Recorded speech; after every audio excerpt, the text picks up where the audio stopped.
Genetics से संबंधित एक और क्विज़ में आज आपका स्वागत है। इस क्विज़ में मैंने डीएनए और डीएनए की पैकेजिंग से संबंधित 10 क्वेश्चंस को समाहित किया है। जैसे कि इसमें पहला क्वेश्चन है कि DNA is found in eukaryotic cell, DNA is found in nucleus, DNA is found in mitochondria and DNA is found in chloroplast. So all will be the correct answer. यानी कि माइटोकॉन्ड्रिया में भी DNA होता है, chloroplast में भी DNA होता है और न्यूक्लियस में भी डीएनए होता है, यानी कि डीएनए लगभग सभी जगह होता है। तो ये तीनों, इसीलिए क्लोरोप्लास्ट और माइटोकॉन्ड्रिया को हम लोग सेल विद इन सेल भी कहते हैं, क्योंकि इन दोनों में डीएनए होता है। तो correct answer is option D, all. DNA तीनों में पाया जाता है। दूसरा क्वेश्चन हम देखते हैं, ट्रांसपोजॉन्स। ट्रांसपोजॉन्स वर डिस्कवर्ड इन मेज, यानी कि जंपिंग जीन, मोटे तौर पे हम ट्रांसपोजॉन्स को जंपिंग जीन्स कहते हैं, जो जीन्स अपना स्थान छोड़ के दूसरे स्थान पर कॉपी बनाते हैं। ये रिपीटेटिव डीएनए होता है और ये मेज में डिस्कवर्ड हुए थे और इनको डिस्कवर किया था बारबरा मैकलिंटॉक ने 1948 में। और ये प्रोकैरियोट्स एंड यूकैरियोट्स दोनों में पाए जाते हैं। ये खास बात होती है।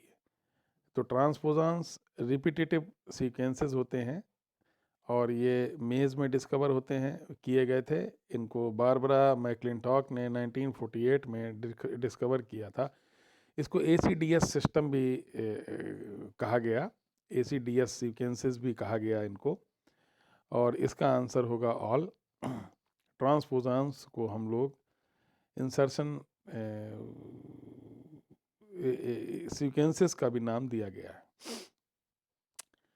Barbara McClintock used the term controlling elements for transposon. Option C is correct. इनको हम इंसर्शन सीक्वेंस नहीं बोलते, इनको हम पी प्रोटीन नहीं बोलते, हालांकि ये सब ट्रांसपोजॉन्स के ही टाइप हैं, लेकिन स्पेशली ट्रांसपोजॉन्स को बारबरा मैकलिंटॉक ने कंट्रोलिंग एलिमेंट्स का नाम दिया। रेट्रो ट्रांसपोजॉन्स भी नहीं इनको बोला जाता। तो ये सारे ही ऐसे सीक्वेंसेस हैं जो जंपिंग है, जो अपना स्थान छोड़ के दूसरी जगह पर जा सकते हैं। उन्हीं में से कुछ इंसर्शन सीक्वेंस कहलाते हैं, कुछ पी प्रोटीन कहलाते हैं, कुछ कंट्रोलिंग एलिमेंट्स कहलाते हैं, कुछ रेट्रो ट्रांसपोजॉन्स कहलाते हैं। तो जो ट्रांसपोजॉन्स हैं उनके लिए शब्द इस्तेमाल हुआ कंट्रोलिंग एलिमेंट्स। तो controlling elements are actually transposons. Option C is correct. Giant chromosomes, polytene chromosome, lampbrush chromosome, दोनों जाइंट क्रोमोसोम हैं, दोनों बड़े क्रोमोसोम हैं। हालांकि इन दोनों क्रोमोसोम में लैम्ब्रश क्रोमोसोम ज़्यादा बड़े हैं, लेकिन पॉलीटीन और लैम्ब्रश क्रोमोसोम दोनों को जाइंट क्रोमोसोम कहा गया। इसीलिए ये दोनों जाइंट क्रोमोसोम्स अक्सर कॉम्पिटिशन्स में पूछे जाते हैं और इनका जिक्र बार बार आता है। और ये दोनों जाइंट क्रोमोसोम्स होते हैं। तो पॉलीटीन क्रोमोसोम, लैम्ब्रश क्रोमोसोम, दोनों जाइंट क्रोमोसोम हैं, दोनों बड़े क्रोमोसोम हैं। एक ऊसाइट में मिलता है, एक सैलिवरी ग्लैंड्स में मिला था। तो ये दोनों ही अच्छे क्रोमोसोम्स हैं, बड़े क्रोमोसोम्स हैं, इसलिए इनको जाइंट क्रोमोसोम्स कहा गया। और इसका आंसर होगा ऑप्शन सी, बोथ। तो giant chromosomes are polytene chromosome, lampbrush chromosome, both will be the correct answer. Option C, both is correct. Next question अगर हम देखते हैं, chromosomes appear L shaped during anaphasic movement is actually sub metacentric. अगर V shape है तो metacentric होता है, किनारे इसके पास है तो एक्रोसेंट्रिक है, एकदम किनारे पर अगर है सेंट्रोमियर तो वो टीलोसेंट्रिक है। लेकिन अगर वो एल शेप का शेप बना रहा है तो वो सब मेटासेंट्रिक होगा। तो यहाँ पर आंसर आता है सब मेटासेंट्रिक। मेटासेंट्रिक में सेंट्रोमियर एकदम सेंटर में होंगे, ये वी शेप बना देता है। एक्रोसेंट्रिक में थोड़ा किनारे पर होगा सेंट्रोमियर। टीलोसेंट्रिक में, टीलो मीन्स एंड, सेंट्रोमियर एकदम एंड पर होगा, इसको टीलोसेंट्रिक कहेंगे।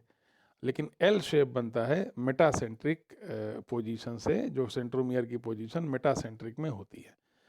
तो chromosomes appear L shaped during anaphasic movement is actually sub metacentric. Option B is correct. Histones are small basic and very conserved proteins and rich in arginine lysine both. ये दोनों basic positively charged amino acids हैं, दोनों basic हैं और ये दोनों histone में पाए जाते हैं। तो histones are small basic and very conserved proteins and rich in arginine and lysine.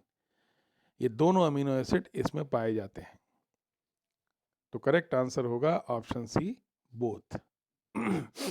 हालांकि इसके अलावा और भी कई प्रोटीन्स हैं, नॉन हिस्टोन प्रोटीन भी होती हैं।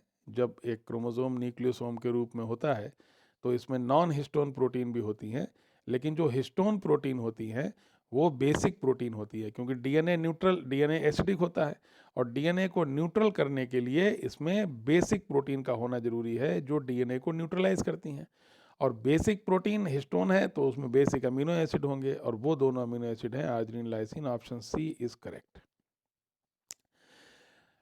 अब जैसे कि हिस्टोन डीएनए में होता है, ऐसे ही फिश स्पर्म में protamine is present instead of histone which consist mostly of the amino acid arginine. Option B is correct. यानी हिस्टोन एक ऐसी बेसिक प्रोटीन है जिसमें दो बेसिक अमीनो एसिड होते हैं, लाइसिन एंड आर्जिनिन। और फिश स्पर्म में प्रोटामीन होता है, हिस्टोन नहीं होता उनके डीएनए में। प्रोटामीन एक ऐसी प्रोटीन है, एक ऐसी बेसिक प्रोटीन है जिसमें केवल एक बेसिक अमीनो एसिड बहुत ज़्यादा होता है और वो होता है आर्जिनिन।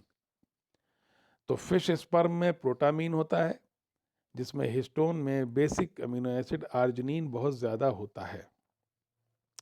तो यहाँ पर करेक्ट आंसर होगा ऑप्शन बी, आर्जिनिन। हिस्टोन में दोनों होते हैं बेसिक अमीनो एसिड, प्रोटामीन में सिर्फ एक होता है, arginine. Option B is correct.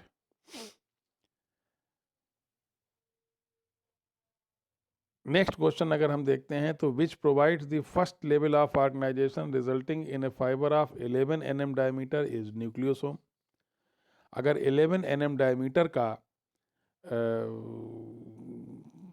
की पैकेजिंग शो हो रही है डीएनए प्लस हिस्टोन की, जैसे कि हिस्टोन होता है उसके चारों तरफ डीएनए रैप होता है, हिस्टोन का ऑक्टामर होता है, H1 प्रोटीन सिंगल होती है जो पूरे इस अरेंजमेंट को स्टेबल करती है।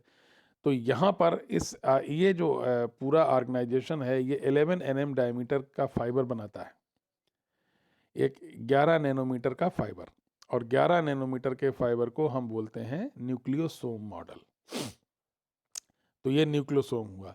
जब इसकी पैकेजिंग और बढ़ जाती है तो वो 30 nm फाइबर हो जाता है। फिलहाल 11 nm डायमीटर को हम न्यूक्लियोसोम मॉडल बोलते हैं जिसमें 200 base pair of amino acids होते हैं।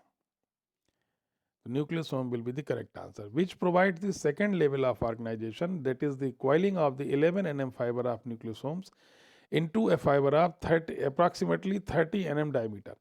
तो 11 nm फाइबर का जो न्यूक्लियोसोम है वो जब 30 nm डायमीटर में चेंज हो जाता है तब हम उसको सोलेनॉइड मॉडल बोलते हैं। जैसे कि क्वाइलिंग जब बढ़ जाती है तो हम उसको सोलेनॉइड मॉडल बोल देते हैं। तो जब तक वो 11 nm डायमीटर का है तब तक वो न्यूक्लियोसोम है, और जब वो 30 nm डायमीटर का हो जाता है तब वो सोलेनॉइड मॉडल कहलाता है। तो यहाँ पर आंसर होगा solenoid model. Option B is correct.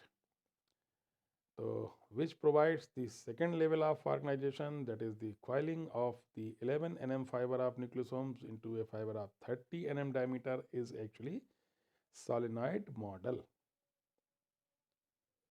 Last question आपका है, this is the darkly stained regions of chromatin that remains condensed is actually heterochromatin.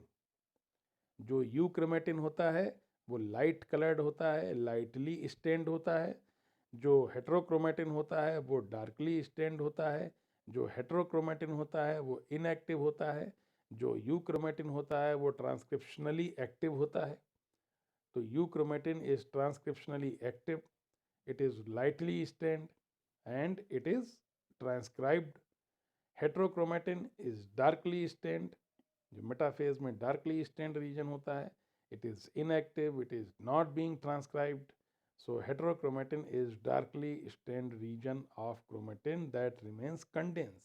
तो यूक्रोमेटिक कंडेंस नहीं होता, हेट्रोक्रोमेटिन कंडेंस हो जाता है, यूक्रोमेटिन एक्टिव होता है, हेट्रोक्रोमेटिन डार्क इनएक्टिव होता है। तो correct answer is option B, heterochromatin.